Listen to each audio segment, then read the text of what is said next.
갈라디아서 2장 6절에서 9절까지만 보도록 하겠습니다. 6절에서 9절까지.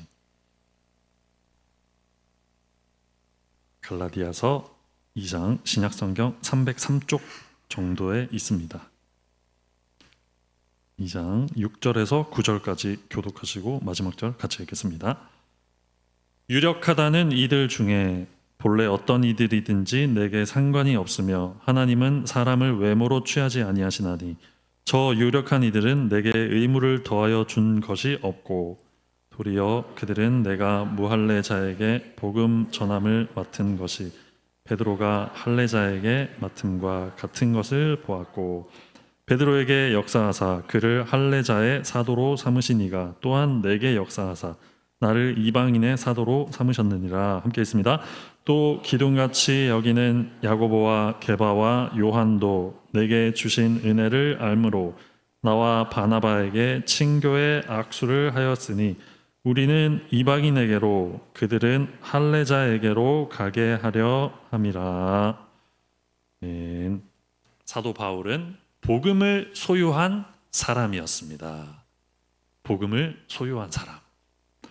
사랑하는 성도 여러분, 그리고 청년 여러분, 여러분은 복음을 소유하고 계십니까? 그렇다면 그 복음은 어떤 복음입니까? 질문을 드려보고 싶습니다. 우리는 어떤 복음을 소유하고 있습니까? 오늘 본문에서 알 수 있는 이 사도 바울이 소유한 복음은 제가 두 가지 능력으로 좀 묵상을 해봤습니다. 해석을 했습니다. 오늘 바울이 소유한 두 가지 능력이 있는 복음에 대해서 말씀을 살펴보고 또 자신을 돌아보는 그런 시간이 되었으면 좋겠습니다. 바울이 소유한 복음을 소유한 사람이었는데 첫 번째로는 일치한 복음을 소유하고 있었습니다. 일치된 복음이라는 말이죠. 예루살렘과 바울이 동떨어져 있는 복음이 아니라 일치된 복음을 소유했다는 말입니다. 사람들은 예나 지금이나 마찬가지입니다. 이 바울을 조금 의심하는 그런 사람들이 있었습니다. 이 갈라디아서 당시의 사람들도 그랬던 것 같습니다. 분명히 저번에도 제가 비슷한 말씀을 드린 적이 있는데 이 12제자와 바울은 뭔가 좀 느낌이 다를 수가 있죠. 예수님과 가까이 늘 같이 다니던 사람이 쉽게 말하면 11제자, 그리고 추가로 또 한 명이 선출돼서 12제자였는데 이 바울이라는 사람은 그런 사람들과는 좀 느낌이 다르다는 거죠. 직속 제자들과는 다른 특징을 가진 그런 사람이 어디선가 갑자기 불쑥 나타나서 그 교회 입장에서는 불쑥 나타나서 독자적으로 주장을 하면서 과격한 주장을 하는 것을 이 초대교회 성도들은 쉽게 믿지를 잘 못했던 것 같습니다. 잘 신뢰하지는 못했던 것 같습니다. 그래서 이제 그런 오해를 받고 어디로부터 비롯된 것이냐 이런 말을 계속 들으니까 그런 오해를 불식하려고 이제 1장 12절에서 바울이 이렇게 쓴 것입니다. 1장 12절 이는 내가 사람에게서 받은 것도 아니요 배운 것도 아니요 오직 예수 그리스도의 계시로 말미암은 것이라. 이렇게 자신을 바울이 변호한 것입니다. 예수로부터 직접 얻은 가르침이다. 이 얘기를 계속하는 것이죠. 이때 당시뿐만 아니라 지금 오늘날에도 현대에도 이런 오해가 끝난 것은 아닙니다. 계속 이런 오해가 계속 되고 있습니다. 일종의 자유주의 신학이라는 이름을 가지고 바울에 대한 의심, 성경에 대한 의심이죠. 이 성경의 역사성, 그리고 이 성경에 나타난 신비스러운 일들 있지 않습니까? 신비한 사건.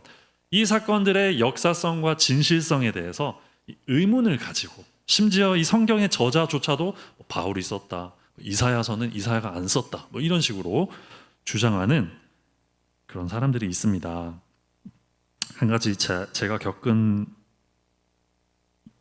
에피소드를 잠시 이야기 드리자면, 제가 이제 지난 사역지에서 사역을 하고 있었습니다. 하고 있었는데 어떤 그 교회 굉장히 열심히 있으신 직분자 남자분이었습니다. 집중하는 남자분이 이제 성경책 예배 시간에 성경책을 두시고 그 옆에 어떤 책을 두고 계신 것을 제가 그냥 지나가다가 우연히 보게 되었습니다. 그런데 그 책은 바울의 신학을 자유주의적인 그 신학의 관점으로 해석해 놓은, 바울의 신학을 자유주의적으로 쉽게 다르게 말하면 좀 건강하지 않게 해석해 놓은 책을 그 옆에다가 두고 예배 드리는 모습을 제가 지나가다가 우연히 보게 되었습니다.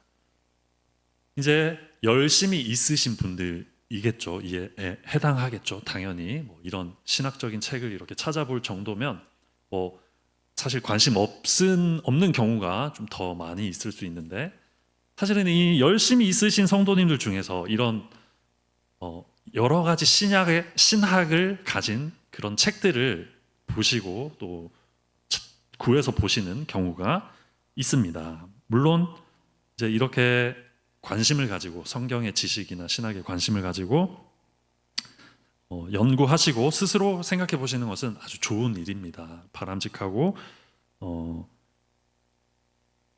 훌륭한 일이라고 할 수 있겠죠. 하지만 조심해야 할 것도 분명히 있다는 사실을 우리가 알 필요가 있습니다. 왜냐하면 이 세상에는 우리의 신학, 우리 이 교단의 신학, 또 우리 교단의 신학은 뭐 동떨어진 교단의 신학이 아닙니다.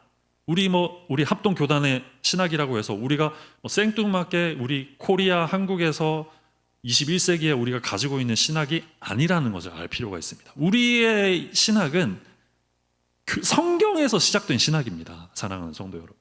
구약으로부터 신약을 거쳐오면서 초대교회 어거스틴으로부터 시작해서 여러 이 교부들과 신학자들이 쌓아놓은 그 신학 안에서 우리가 지금 머물러 있는 겁니다. 그대로 유지가 되고 있다는 사실, 이것이 교회라는 것입니다. 교회, 공교회가 이런 개념이죠. 그런데 이런 세상에는 가르침 중에서는 우리의 신학, 우리 교단의 신학 또는 공교회의 신학, 이거를 이제 개혁 신학이라고도 말을 합니다. 개혁주의라고도 하고 그냥 개혁 신학이라고도 하고 개혁파 신학이라고도 해도 됩니다. 이 개혁 신학의 범주 안에 있지 않은 책들이 이 세상에는 너무나 많기 때문에 조심해야 한다는 말씀을 제가 드리는 것이죠. 그래서 소위 말하는 자유주의 신학을 배경으로 한 책들이 이 세상에 굉장히 많다는 것입니다. 그리고 유명한 그런 사람도 있고 책들도 있다는 사실을 우리가 알 필요가 있습니다. 이 자유주의 신학의 특징은 성경의 신비한 점을 부정한다는 특징이 있습니다. 신비한 것을 부정하고 또 성경의 역사성을 부정한다는 특징이 있습니다. 신비를 부정하고 역사성을 부정한다. 왜 그럴까요? 왜 자유주의 신학의 입장은 성경의 신비와 역사성을 부정할까요? 이성으로 생각하는 겁니다. 사람의 이성 안에서 합리적으로 생각했을 때, 우리 이성과 논리를 사용해서 합리적으로 생각했을 때 이걸 받아들일 수 있냐 없냐를 저울질한다는 겁니다. 필터가 우리 머리 안에서 필터를 한번 거쳐서 합리적인 사실들만을 믿겠다고 주장하는 것이 이들의 생각이라는 건데, 사실은 이런 신학은 결코 우리들에게, 성도님들에게 건강하지 않다, 유익하지 않다는 사실을 우리가 알 필요가 있습니다. 최근에 제가 또 유튜브를 보게 되었는데, 다마스커스 TV라는 아시는 분들도 있을지 모르는데 유명한 채널입니다. 그 젊으신 분이 운영하는 채널인데, 최근에 책도 내고 그랬습니다. 기독교에 관한 질문들, 이런 책도 내고 그게 또 베스트셀러가 됐습니다. 그런데 이제 제가 주일 사역을 마치고 집에 돌아가서 저녁에 저도 유튜브를 봅니다. 그래서 다마스커스 라이브가 떠 있어가지고 제가 눌러봤습니다. 그러니까 이제 그 운영하시는 분이 바로 그때 당시에 딱 이런 얘기를 하고 있었습니다. 여리고성의 사건, 오늘 오전 예배 때 담임 목사님이 말씀하신 내용이죠. 자기는 본인은 여리고성 사건이 역사적으로 사실이 아니라고 생각한다는 겁니다. 그런 얘기를 이제 하고 있었습니다.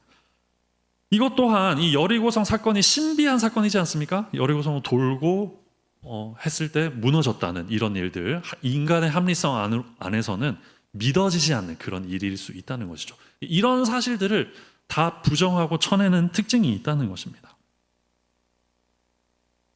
그래서 우리는 이 자유주의 신학 가르침이 결코 건강하지 않다. 우리의 신앙에 결코 건강하지 않다는 사실을 알 필요가 있습니다. 그래서 이제 그 채널 주인이 말하는 대로 진짜 여리고성 사건이 역사적인 사실이 아니라면 오늘 우리 히브리서 말씀에 라합이 등장하지 않습니까? 그리고 여리고성 사건 등장하지 않습니까? 그리고 또 어디 등장합니까? 마태복음 예수님의 족보에 라합이 등장합니다. 그럼 이거는 우리가 어떻게 받아들여야 할까? 예수님의 족보가 뭐 다른 얘기라는 그런 뜻이 되는 것이죠. 그래서 이런 건전하지 않고 건강하지 않고 인간의 이성을 내세워서 성경을 재단하는, 성경을 다시 해석하는 이런 것들은 우리가 결코 받아들일 수도 없고 받아들여서는 안 되고, 우리 사랑하는 성도님들께서 여러 신학적인 책을 접근하시던가 아니면 뭐 어떤 유튜브를 보신다든가 이런 것에 있어서 굉장히 모든 것을 받아들여서는 안 된다는 말입니다. 유명하다고 해서 또는 뭐 어떤 새로운 해석이라고 해서 그것을 우리가 무비판적으로 받아들인다면 건강하지 않은 그런 신앙을 우리가 가질 수 있다는 얘기입니다. 제가 지금 이런 얘기를 길게 말씀드린 이유가 뭐냐면 바로 이 자유주의, 소위 말하는 성경을 이성 안에서만 보려고 하는 이런 사람들이 바울을 의심하기 때문에 제가 길게 설명을 드렸습니다. 바울을 아직까지도 의심하고 있습니다. 이 사람들은 어떻게 이야기하냐면 예수님의 사복음서와 바울 서신이 그 후로 펼쳐지지 않습니까? 이제 로마서부터 바울의 편지가 쭉 나오는데 이게 두 개가 다르다는 겁니다. 예수님의 가르침을 바울이 자기 나름대로 재해석해서 바울의 종교를 창시했다. 그러니까 로마서, 고린도전서, 갈라디아서, 이런 에베소서 이런 책들을 통해서 바울이 새로운 신학을 주창했다고 이야기를 하는 겁니다. 그래서 우리가 지금 믿고 있는 기독교, 쉽게 말해서 이신칭의, 우리가 믿음으로만 의롭게 된다는 이 믿음 자체가 바울이 만들어낸 거다. 예수님은 이런 식으로 말하지 않았다. 이런 주장을 하는 자유주의 진영에 건강하지 않은 그런 신학자가 있습니다. 이런 말을 우리가 들을 때 뭔가 솔깃한 그런 내용이죠. 새로운 내용이기도 하고 신선한 그런 내용으로 받아들일 수 있습니다. 그래서 뭔가 이런 새로운 해석을 들을 때 우리가 좀 이렇게 솔깃하면서 거기에 관심이 기울여지는 그런 경험을 할 수 있습니다. 그건 맞습니다. 하지만 우리가 주의해야 할 것은 위험한 것들, 성경적이지 않은, 성경에 반하는 가르침, 위험한 가르침은 주로 어떤 것이냐? 새로운 해석에 있다는 사실을 우리가 기억할 필요가 있습니다. 새로운 사실을 우리가 주목해야 할 것이 아니라 옛 가르침, 사도들의 가르침, 초대 교부들의 가르침, 칼빈의 가르침, 전통을 지키고 전통으로 돌아가서 우리가 성경으로 돌아가서 이 가르침을 받는 것이 중요하다는 사실을 우리가 알 필요가 있죠. 그래서 제가 길게 말씀드렸지만 결론적으로 말하면 이 자유주의자들이 말하는 이 바울에 대한 잘못된 해석, 오늘날도 오늘 여전히 이 시간에도 여전히 이런 주장들이 펼쳐지고 있다는 사실입니다. 하지만 오늘 성경을 보면 그에 대한 반박이 잘 나타나 있다는 사실을 우리가 간단하게 확인하고 좀 넘어갔으면 좋겠습니다. 2장 7절을 보시면 오늘 읽은 본문이죠. 2장 7절을 보면 도리어 그들은 7절 한번 같이 한번 읽어보겠습니다. 시작. 도리어 그들은 내가 무할례자에게 복음 전함을 맡은 것이 베드로가 할례자에게 맡음과 같은 것을 보았다. 무할례자에게 전하는 복음, 이방인에게 전하는 복음입니다. 그리고 베드로가 할례자에게 전하는 복음이 같은 것을 이 유력한 사람들이 확인했다, 보고 확인했다, 이 말을 지금 하고 있는 것이죠. 바울의 가르침과 자유주의자 신학자들의 말에 따르면 예수님의 직속제자 베드로, 베드로, 요한, 야고보 이런 사람들과 바울이 지금 다른 소리를 하고 있다는 건데 지금 이 7절을 보면 그게 아니라고 말하고 있죠.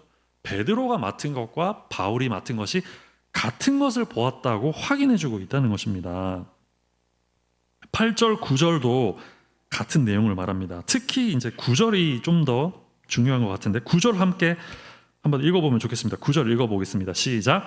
또 기둥같이 여기는 야고보와 게바와 요한도 내게 주신 은혜를 알므로 나와 바나바에게 친교의 악수를 하였으니 우리는 이방인에게로 그들은 할례자에게로 가게 하려 함이라. 친교의 악수를 누구와 누가 했다고요? 바울과 베드로가 악수를 했다고 합니다. 친교의 악수를. 왜 친교의 악수를 했습니까? 확인했거든요. 뭘 확인했습니까? 당신이 말하는 복음과 내가 소유한 복음이 같음을 알고 친교의 악수를 나눴다고 지금 바울이 기록하고 있다는 것입니다.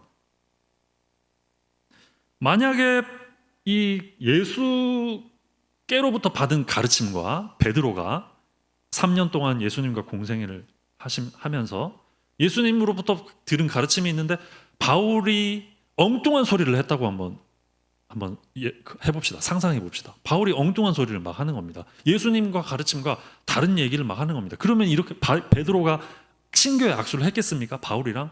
이 악수를 안 했겠죠. 당연히 할 수가 없죠. 그리고 이 갈라디아서, 로마서 이런 책들도 신약 성경 정경에 들어가지도 못했을 겁니다. 바울을 거부했다면. 이 1세기 당시 신약 성경이 1세기에 형성이 됐습니다. 당연하죠. 이 구약은 기원 전에, 예수님 전에 이미 확립이 되어 있었지만 신약 성경은 당연히 예수님에 관한 이 말씀이니까 기원 후에 1세기에 형성이 된 성경입니다. 1세기에는 아직 바울도 살아 있었고 베드로도 살아 있었고 요한은 더 오래 살았습니다. 요한은 90년까지 이후까지도 살았다고 보고 있습니다. 엄연히 야고보, 베드로, 요한 같은 예수님 직속 제자들이 시퍼렇게 눈을 뜨고 초대교회를 지도하면서 살아 있었다는 말입니다. 근데 신약 성경에 지금 로마서, 갈라디아서, 바울의 편지가 들어갔다는 것은 이 예수의 직속 제자들이 이 편지들을 인준했다는 증거가 또 됩니다. 이거를 인준하지 않았으면 당연히 이 신약 성경 자체에 교회에 회람되는 이 편지로 이 갈라디아서가 들어갈 수가 없었을 것입니다. 근데 지금 악수를 하고 있다고 했죠. 바울과 베드로가 악수를 했다고 했죠. 결론은 같다는 것입니다. 베드로와 바울이 다르지 않다는 것입니다. 오늘 한 가지만 더 PPT에 한번 말씀 띄워주시면 감사하겠습니다. 이 내용이 베드로후서, 베드로가 지금 이렇게 내용을 쓰고 있습니다. 15절 16절 함께 한번 읽어보겠습니다. 시작. 또 우리 주의 오래 참으심이 구원이 될 줄로 여기라. 우리가 사랑하는 형제 바울도 그 받은 지혜대로 너희에게 이같이 썼고 또 그 모든 편지에도 이런 일에 관하여 말하였으되 그 중에 알기 어려운 것이 덜어 있으니 무식한 자들과 굳세지 못한 자들이 다른 성경과 같이 그것도 억지로 풀다가 스스로 멸망에 이르느니라. 베드로가 이것을 기록하고 있습니다. 사랑하는 형제 바울이랍니다. 그리고 그 모든 편지에서도 이와 같은 말을 했답니다. 내가 한 말들을 바울도 좀 어렵게 썼다. 지금 이 얘기를 하고 있는 것입니다. 우리가 이렇게 성경에서 확인하는 사실이 있는데 이것을 이성으로 다시 재단해서는 안 되겠죠. 결론은 바울이 소유한 복음, 어떤 복음입니까? 오직 믿음으로 말미암아 사람의 행위나 그 어떤 사람의 됨됨이로 되는 것이 아니라 오직 우리가 가진 예수 그리스도에 향한 믿음과 부활을 향한 소망으로 말미암아 인간이 전 인류가 그것으로 말미암아 구원을 얻는다. 그것으로 베드로와 내가 같다는 것을 확인하고 친교의 악수도 나누고 사랑하는 형제 바울이라고 지금 베드로가 쓰고 있다는 사실을, 다시 말하면 일치된 복음이 있었다는 사실입니다. 일치한 복음, 모두가 같이 공유하고 있는 일치된 복음을 소유했다는 사실을 확인할 수 있습니다. 그러므로 우리도 마찬가지입니다. 우리 사랑하는 성도님들, 성경이 주도적으로 말하고 있는 이 복음이 무엇인지를 우리가 잘 알아야겠죠. 잘 캐치를 할 수 있어야 하는 것입니다. 성경이 말하는 일치된 복음이란 무엇인가? 일치된 가르침이 있다는 것이죠. 바울이 말하는 복음, 베드로가 말하는 복음, 사도 요한이 말하고 예수께로부터 물려받은 그 복음의 가르침이 모두 일치된 것이라는 말입니다. 예수 그리스도의 대속과 부활로 인해 창조되는 죄인의 구속이 일치된 복음으로 우리에게 정리될 수 있기를, 우리 안에서도 이 일치를 볼 수 있기를 간절히 바라고 소망합니다. 두 번째로 어떤 능력이 있었나? 바울이 소유한 복음은 모든 사람에게 동일하게 역사하는 능력을 가진 그런 복음이었습니다. 7절에서 이렇게 말씀하고 있습니다. 2장 7절입니다. 갈라디아서 2장 7절. 함께 다시 한번 읽어보겠습니다. 시작.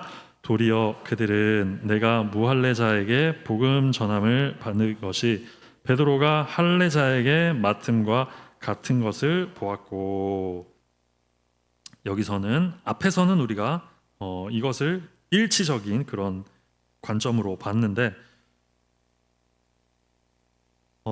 정리하면 바울과 예루살렘이 다르지 않다는 것이었는데, 한 가지 우리가 좀 다르게 좀 생각해 봐야 할 것은 베드로는 할례자에게 복음을 가지고 갔습니다. 동일한 복음을 가지고 갔다는 거죠. 그리고 바울은 이방인들에게 동일한 복음을 가지고 갔습니다. 이것이 무엇을 말하냐면, 바울이 소유한 복음은 예수께로부터 받은 복음입니다. 예수의 계시로부터 1장 17절 갈라디아서. 베드로가 소유한 복음, 요한이 소유한 복음, 야고보가 소유한 복음, 동일하게 예수께로부터 받은 복음입니다. 동일한 복음을 가지고 있는데 다른 점이 있습니다. 다른 점이 뭐냐? 각기 다른 대상에게로 이 복음이 전달된다는 것입니다. 어떤 사람은 할례자, 유대인들에게, 율법주의에 빠진 사람에게 복음이 전달됩니다. 그런데 어떤 부류는 무율법주의자, 율법이 없는 사람들, 율법을 받지 못한 로마인들, 그리스인들, 터키인들, 이런 사람에게 복음이 전파된다는 것입니다. 그런데 동일한 복음을 다른 대상에게 전파했지만 결론은 어떻다? 결론은 동일하게 영혼 구원이 이루어진다는 사실을, 그런 능력이 있다는 사실을 오늘 성경이 말하고 있다는 것입니다. 같은 복음을 소유하였지만 다른 대상에게 전파하였고, 결론은 다시 같은 영혼의 회심과 구원이 일어나는 이런 놀라운 능력이 복음의 안에 있다는 사실을 오늘 성경이 말한다는 것입니다. 베드로는 같은 복음을 들고 할례자에게 갔습니다. 가서 할례가 아니라 믿음으로 얻는, 할례 받아서 구원받는 게 아니고, 전통 지켜서 구원받는 게 아니고, 열심으로 구원받는 게 아니고, 예수 그리스도의 속죄와 믿음으로 인해서만 구원받는다는 것을 베드로가 열심히 전했습니다. 바울은 이방인들에게 동일하게 십자가의 은혜를 선포하고 부활을 선포했습니다. 십자가의 율법의 정죄를 알게 해줬습니다. 율법을 알려줬습니다. 율법을 모르는 자들에게 율법의 정죄를 알게 했습니다. 로마서에 그 내용이 나오죠. 결과는 어땠습니까? 동일하게 생명의 역사로, 생명의 능력으로 나타났다는 것입니다. 솔로몬의 행각에서 베드로가 선포하던, 아덴에서 바울이 선포하던, 사람들이 동일하게 회심하고 주께로 돌아오고 구원 얻는 성도들이 날마다 늘어나는, 더하는 능력의 역사가 복음 안에 있었다는 사실을 성경이 말하고 있다는 것입니다. 이것이 바로 복음의 능력인 줄로 믿습니다. 이것이 바로 베드로가 가진 복음, 그리고 바울이 가진 복음의 능력이었습니다.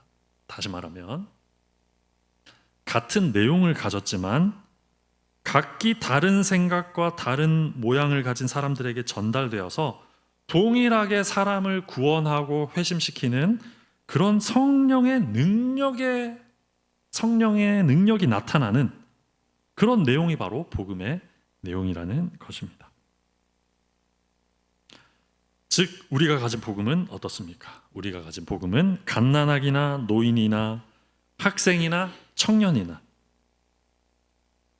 예비 대학생이나 대학생이나 돈 많은 사람이나 없는 사람이나 유식한 사람뿐만 아니라 무식한 사람에게까지, 병든 자에게 뿐만 아니라 건강한 자에도 복음이 동일하게 필요하고 동일하게 능력을 발휘한다는 사실입니다.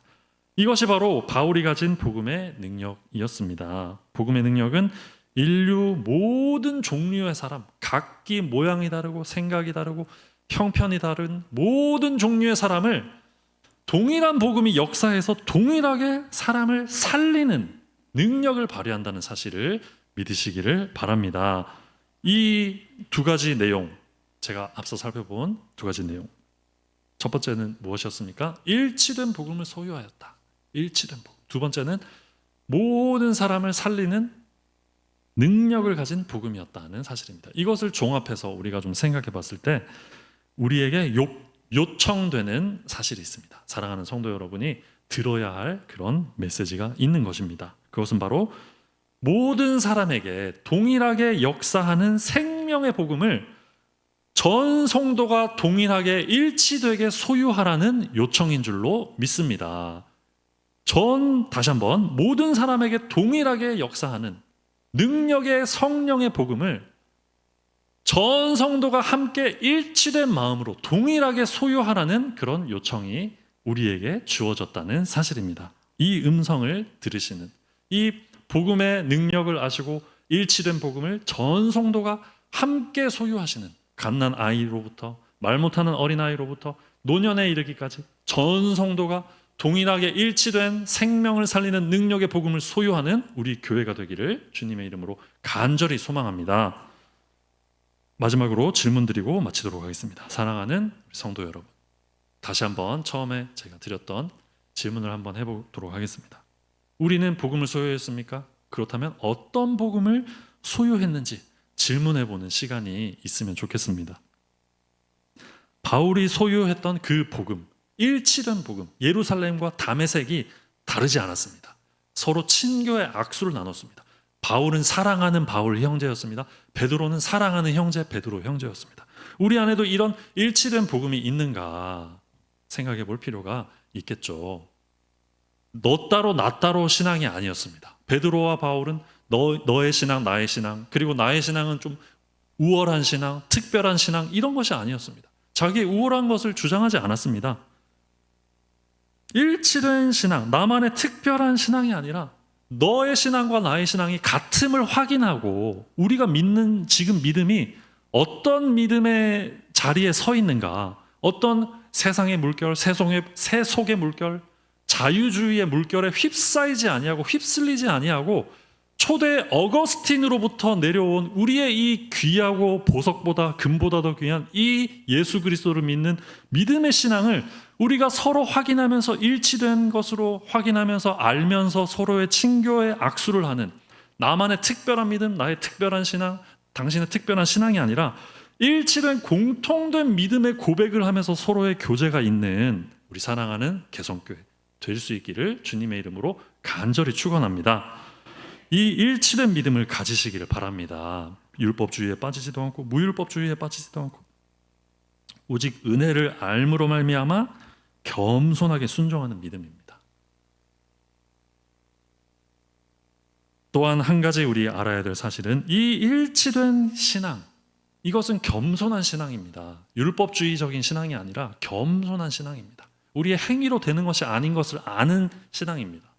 우리의 열심으로 되는 것이 아니라는 것을 인정하고 그걸 아는 신앙입니다. 이런 일치를 말하는 것입니다. 어떤 자기만의 특별한 신앙을 말하는 것이 아니죠. 일치를 말하는 겁니다. 그리고 무율법주의도 아닙니다. 이방인들에게도 동일하게 복음을 전했다고 했습니다. 이방인들 율법을 가지지 않았습니다. 우리는 구원받았기 때문에 이 10계명 중요하지 않은 것 아닌가? 10계명을 여러분 암송하고 있습니까?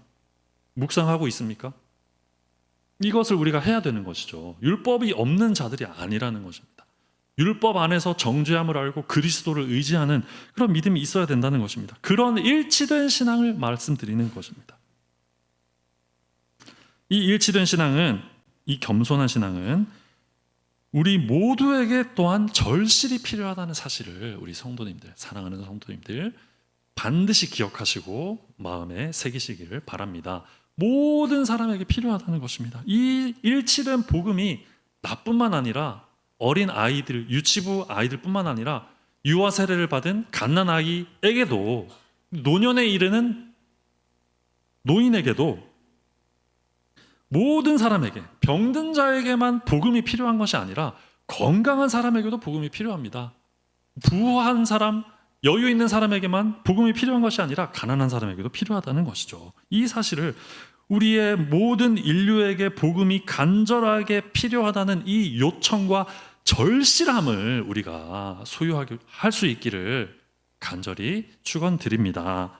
복음이 모든 사람에게 필요하다는 것이죠. 그렇기 때문에 어떻게 해야 되겠습니까? 이 일치된 복음, 일치된 신앙이 우리 안에서 널리 전파되고 공유되고 믿음으로 구원을 얻는다. 믿음으로써 부활을 소유하고 예수를 믿고 회심함으로써 마음을 돌이키고 회개함으로써 우리는 영생으로 나아가고 하나님을 알게 되고 하나님의 아들을 알게 되는 이 영광스러운 금보다 더 귀한 이 하나님의 사랑의 복음을 널리 알리고 전하고 전수하고 가르치고 나누고 보여주는 우리 자손들에게, 후손들에게 널리 알리는 일을 우리가 지속적으로 해야 할 줄로 믿습니다. 이런 일들이 활발하게 일어나는, 일치를 이루고 우리 성도님들 안에서, 우리 안에서 일치된, 그래서 규범이라는 말이 있지 않습니까? 규범, 규격이라는 말도 있죠. 기업을 운영하시거나 하시는 분들은 아마 잘 아실 겁니다. 규격을 얻는다는 것이 쉽지 않은 일입니다. 규범성을 가져야 된다는 말입니다. 까다로운 기준을 다 지켜야 됩니다. 규범이 있다는 것이죠. 교회 안에도 그런 일치된 규범이 있다는 것입니다. 사랑하는 성도 여러분, 그것이 바로 예수를 믿는 이신칭의 믿음이고, 잘 설명된 것이 우리 수요 예배 때 지금 다루고 있는 웨스트민스터 신앙 고백, 이 안에 모든 것이 다 설명되어 있습니다. 우리는 이 규범을 따르는 기독교 공교회의 성도님들, 동떨어진 신앙이 아니라 초대교회로부터 이어내려오는 그 신앙을 지금 유지하고 보존하고 이어가기를 힘쓰는, 일치된 신앙, 전수하는 신앙을 가지시는 우리 교회가 되기를 주님의 이름으로 간절히 소망하고 또한 축복드립니다. 기도하겠습니다.